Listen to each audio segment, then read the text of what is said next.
Highway પર એક જગ્યાએથી બીજી જગ્યાએ જવા માટે લોકો વાનમાં બેસતા હોય છે, પરંતુ વાનમાં બેસો ત્યારે ખાસ તો તમારા ખિસ્સા અને ખિસ્સામાં રહેલા પૈસા સહિતના કિંમતી વસ્તુઓનું ધ્યાન રાખજો, નહીતર જ્યારે વાનમાંથી ઉતરશો ત્યારે ખબર પડશે કે ચોરી થઈ ગઈ છે।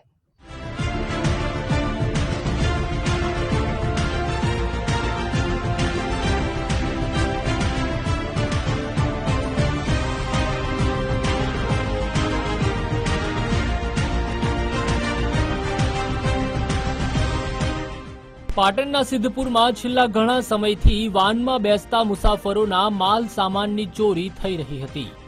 મુસાફરોના માલ સામાન ચોરીના બનાવ વધી ગયા હતા, જેને લઈને એક બાદ એક ફરિયાદ નોંધાતી હતી, જેથી સિદ્ધપુર પોલીસ એક્શનમાં આવી અને ગણતરીના જ કલાકોમાં ગુના કરતી ગેંગને દબોચી લીધી।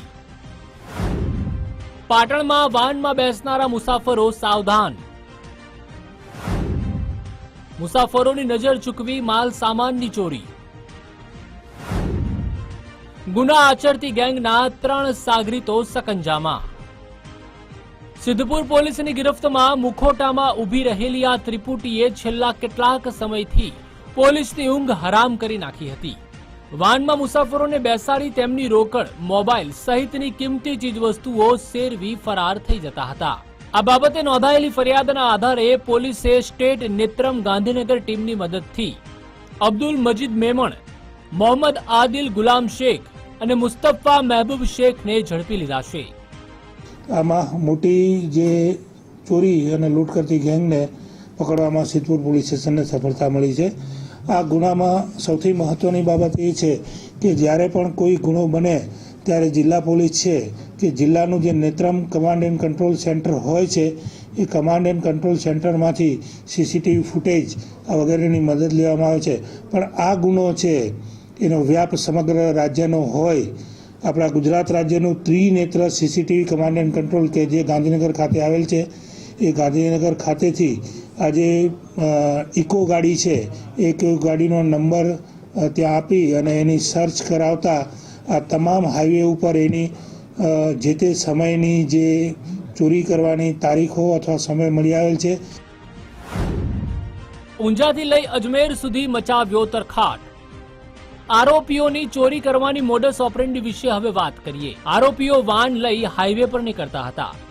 એક આરોપી ગાડી ચલાવતો હતો અને બાકીના આરોપીઓ મુસાફરના સ્વાંગમાં પાછળની સીટમાં બેસતા હતા। ત્યારબાદ એકલ દોકલ મુસાફરને ગાડીમાં બેસાડતા હતા। મુસાફરને વાતોમાં ભેરવી અને નજર ચૂકવી તેની બેગ તેમજ ખિસ્સામાંથી રોકડા રૂપિયા, મોબાઈલ સહિતની ચીજવસ્તુઓ સેરવી લેતા હતા। આવી રીતે આ ટોળકીએ 1-2 નહીં 33 જેટલી ચોરીને અંજામ આપ્યો હોવાનું બહાર આવ્યું છે।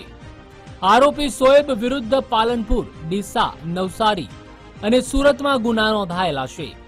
આરોપી મોહમ્મદ આદિલ વિરુદ્ધ વલસાડ અને ભેલાડમાં ગુના નોંધાયેલા છે, જ્યારે આરોપી મુસ્તફા શેખ વિરુદ્ધ અમદાવાદ, સુરતમાં 2 ગુના નોંધાયેલા છે।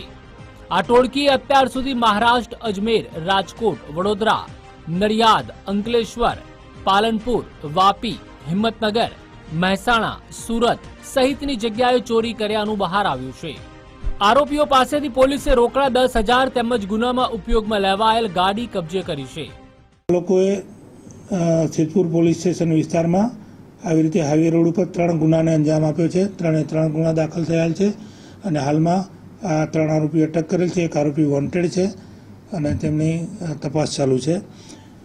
આ આરોપીઓની એમો એવું છે કે કોઈ હાઈવે રોડ પસંદ કરી અને એ હાઈવે રોડ ઉપર જાય છે, પોતાનો ટાર્ગેટ નક્કી કરતાં પહેલાં તેઓ જે એક ડ્રાઈવર તરીકે બેસે છે અને બીજી કોઈ પણ એક સીટ ઉપર બેસી અને પેસેન્જર તરીકે પોતાનો ટાર્ગેટ પસંદ કરી અને એને ઇકો ગાડીમાં બેસાડી અને એને વાતોમાં ઉલઝાવી, નજર ચૂકવી અને એની બેગ અથવા તો ખિસ્સામાં રહેલા જે નાણાં છે એ 10,000થી માંડીને 50,000 રૂપિયા સુધીની રકમ હોય એ રકમની ચોરી કરતી આ ગેંગ છે। આ ગુનામાં ફરાર અન્ય એક આરોપીને પકડવા ચક્રો ગતિમાન કરાયા છે। પકડાયેલા આરોપીઓની પૂછપરછમાં વધુ ગુનાના ભેદ ઉકેલાય તેવી શક્યતા છે। અખ્તર મંસૂરી, ગુજરાત ફર્સ્ટ, પાટણ।